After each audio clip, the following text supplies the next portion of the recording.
ভাবুন তো, আপনার বাড়ির বারান্দার চেয়ে ছোট্ট একটি জায়গায় বসে কেউ যদি বলে এখন থেকে এটা আমার দেশ, তাহলে কেমন লাগবে? খুবই অদ্ভুত অথবা পাগলাটে মনে হতে পারে, তাই না? সিল্যান্ড ঠিক এভাবেই জন্ম নিয়েছিল আজ থেকে প্রায় 58 বছর আগে, 1966 সালে। চলুন আমরা এবার ঘুরে আসি পৃথিবীর সবচেয়ে ছোট এবং অদ্ভুত দেশ সিল্যান্ড থেকে।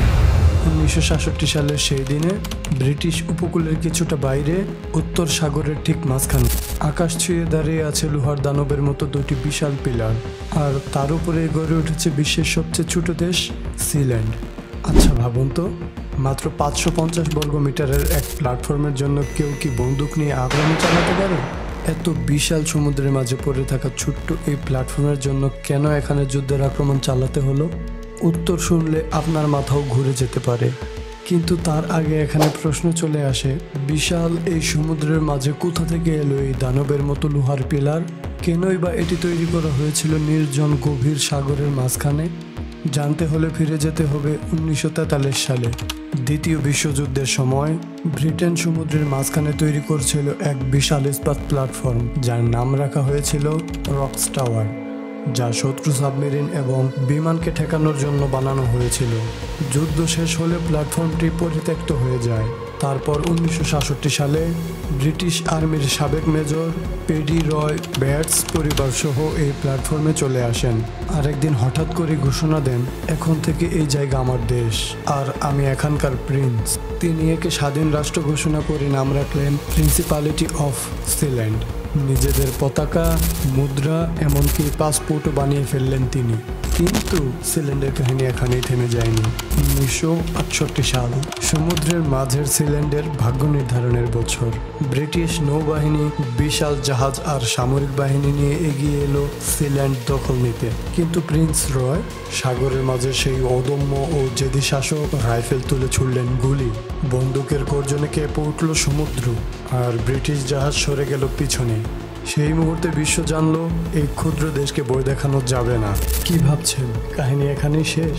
না, এই এক টুকরো স্বর্গ রাজ্যের বাসিন্দাদের স্থলের মানুষজন সুখে থাকতে দিচ্ছিল না, কারণ এই ঘটনার ঠিক 10 বছর পর শুরু হয় আরেক নাটকীয় ঘটনার সূত্রপাত।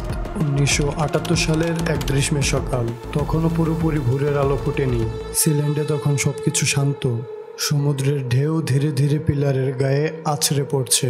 প্রিন্স রয় তখন মূল ভূখণ্ডে, আর প্ল্যাটফর্মে রয়েছেন তার ছেলে মাইকেল ব্যাটস।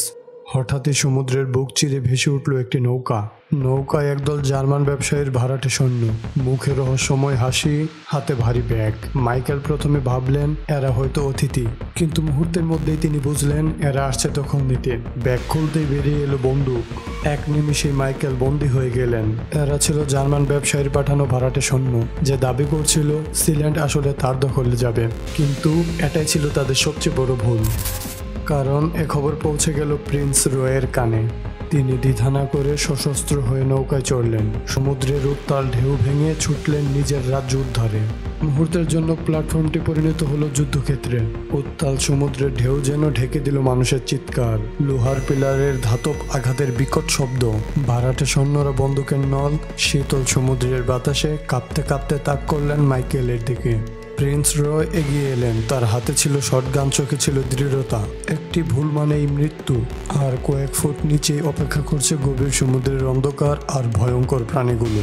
আক্রমণকারীরা প্ল্যাটফর্মের প্রতিটি কোণ ঘিরে ফেলেছিল। তাদের উদ্দেশ্য স্পষ্ট, মাইকেলকে বন্দি করে পুরো সিল্যান্ডের নিয়ন্ত্রণ নিজেদের হাতে নেওয়া। কিন্তু সমুদ্রের সেই লোহার রাজা হাল ছাড়েননি।